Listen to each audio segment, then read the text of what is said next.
इतिहास में कई ताकतवर सेनाएं हुई हैं, लेकिन एक फौज ऐसी थी जिसके नाम से ही बड़ी बड़ी सल्तनतें कांप उठती थीं। पर जब वो अपने विजय रथ पर सवार होकर हिंदुस्तान पहुंची, तो उसका सामना एक ऐसी दीवार से हुआ जिसकी किसी ने कल्पना तक नहीं की थी। तो सवाल यही उठता है कि आखिर कैसे एक अकेले शख्स ने उस तूफान को रोक दिया जिसके सामने लगभग पूरी दुनिया घुटने टेक चुकी थी। चलिए आज इसी सवाल का जवाब ढूंढते हैं। चलिए जरा उस वक्त में चलते हैं। साल है 1298। दिल्ली की सरहदों पर मंगोलों की एक बहुत बड़ी सेना आके खड़ी हो गई है। सोचिए, अपने घर से 5000 किलोमीटर दूर वो सिर्फ जमीन जीतने नहीं, बल्कि सब कुछ तबाह कर देने के इरादे से आए थे। उस वक्त दिल्ली की हवा में सिर्फ और सिर्फ खौफ था। लेकिन दिल्ली की कहानी पे आने से पहले यह समझना बहुत जरूरी है कि मंगोलों का खौफ आखिर था क्या। देखिए, वो सिर्फ एक सेना नहीं थे, वो एक चलती फिरती तबाही थे, एक ऐसी कुदरती आफत जो अपने पीछे सिर्फ वीरानी छोड़ती थी। जरा देखिए, चीन की महान दीवार से लेकर रूस के ठंडे मैदानों तक, फारस की पुरानी सल्तनत से लेकर बगदाद और दमिश्क जैसे शानदार शहरों तक, मंगोलों ने हर उस ताकत को कुचल दिया था जो उनके रास्ते में आई। उनका साम्राज्य इतिहास के सबसे बड़े साम्राज्यों में से एक था, एक ऐसा साम्राज्य जिसे लाशों की नींव पर बनाया गया था। उनकी रणनीति बहुत ही सीधी और उतनी ही क्रूर थी। वो पहले किसी भी शहर को आत्मसमर्पण करने का एक मौका देते। जिसने उनकी बात मान ली उसकी जान बख्श दी जाती, लेकिन जिसने भी सर उठाने की हिम्मत की, उस शहर से हर जिंदा चीज का नामो निशान मिटा दिया जाता था। इंसान तो इंसान, वो जानवरों तक को नहीं छोड़ते थे।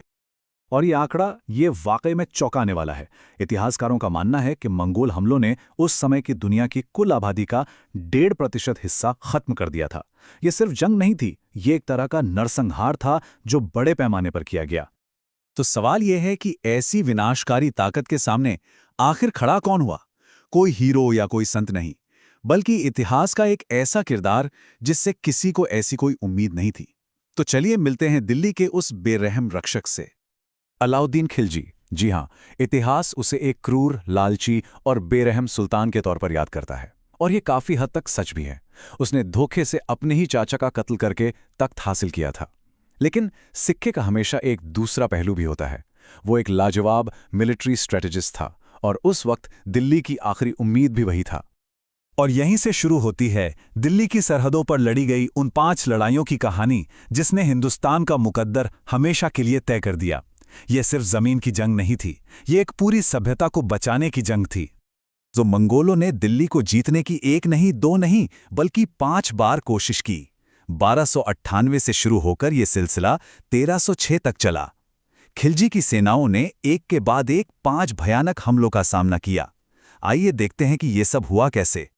पहली 2 लड़ाइयों जो 1298 और 1299 में हुईं, उनमें खिलजी के जनरलों ने मंगोलों को बहुत बुरी तरह हराया। पहली ही जंग में 20,000 मंगोल सैनिकों को बंदी बनाकर बेरहमी से मार दिया गया। ये मंगोलों के लिए एक ऐसा झटका था जिसकी उन्हें आदत बिल्कुल नहीं थी। अपनी इस हार से मंगोल बुरी तरह बौखला गए, और इस बार उन्होंने अब तक का सबसे बड़ा हमला करने की ठानी। 2 लाख सैनिकों की एक विशाल सेना दिल्ली की तरफ बढ़ चली। उनका मकसद साफ था, दिल्ली को जलाकर राख कर देना और अपनी पुरानी हार का बदला लेना। और यहीं से किले की लड़ाई की जमीन तैयार हुई। लड़ाई के मैदान में खिलजी ने एक डिफेंसिव रणनीति अपनाई, लेकिन उसका सबसे बहादुर जनरल जफर खान, जो मंगोलों को पहले भी हरा चुका था, वो जोश में आ गया। उसने मंगोलों के पीछे हटने को एक चाल नहीं, बल्कि उनकी हार समझ लिया और सुल्तान का हुक्म तोड़कर उन पर हमला बोल दिया।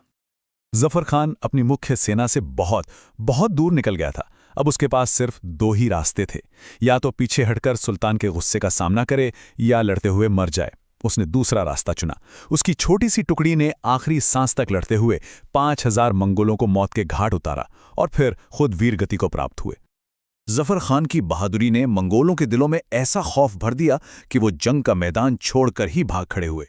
कहा जाता है कि सालों तक मंगोल अपने घोड़ों से मजाक में कहते थे, क्या हुआ, घोड़ों को प्यास नहीं लगी, या उन्होंने कहीं जफर खान को देख लिया है। एक अकेले आदमी की हिम्मत ने हारी हुई बाजी को पलट दिया था। 4 साल बाद 1303 में मंगोल एक बार फिर लौटे, लेकिन इस बार खिलजी की मुख्य सेना चित्तौड़ में फंसी हुई थी। तो खिलजी ने अपनी रणनीति बदली। उसने खुली लड़ाई करने के बजाय दिल्ली के पास सिरी के किले में मोर्चा संभाला। 2 महीने तक मंगोल किले की दीवारों से अपना सर टकराते रहे, पर अंदर नहीं घुस पाए और आखिरकार थक हार कर वापस लौट गए। और फिर आया साल 1306। मंगोलों ने अपनी आखिरी और शायद सबसे बड़ी कोशिश की, लेकिन इस बार खिलजी पूरी तरह से तैयार था। उसके सेनापति मलिक काफूर ने उन्हें रावी नदी के किनारे पूरी तरह रौंद डाला। इस हार के बाद मंगोलों ने फिर कभी हिंदुस्तान की तरफ मुड़कर देखने की हिम्मत नहीं की। तो खिलजी ने मंगोलों को हरा दिया। ये एक ऐतिहासिक सच है, लेकिन इन जीतों का असली मतलब क्या था? अगर ये जंगें न जीती जातीं तो हिंदुस्तान का नक्शा आज कैसा होता? चलिए अब इसके असर को समझते हैं। जरा एक पल के लिए बस सोचिए, अगर उस दिन किले के मैदान में या सिरी के किले के बाहर नतीजा कुछ और होता, अगर खिलजी हार जाता तो क्या होता?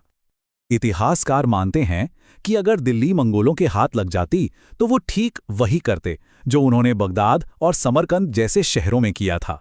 मतलब पुस्तकालय जला दिए जाते, मंदिर और मस्जिदें तोड़ दी जातीं और हजारों सालों से जमा किया गया ज्ञान और संस्कृति हमेशा के लिए राख हो जाता। यकीनन भारत का विकास सदियों पीछे चला जाता। अलाउद्दीन खिलजी अपनी सारी क्रूरता और जुल्मों के बावजूद उस तबाही के सामने एक चट्टान बनकर खड़ा हो गया। उसकी बेरहम रक्षा नीतियों ने ही भारतीय उपमहाद्वीप को उस विनाश से बचाया जिसने मध्य एशिया और यूरोप तक को घुटनों पर ला दिया था। और बस यहीं आकर ये कहानी हमें एक बहुत मुश्किल सवाल पर छोड़ जाती है। क्या एक जालिम तानाशाह एक रक्षक भी हो सकता है? क्या इतिहास में किसी को सिर्फ एक हीरो या विलेन के तौर पर देखना सही है? या फिर सच्चाई हमेशा इन दोनों के बीच में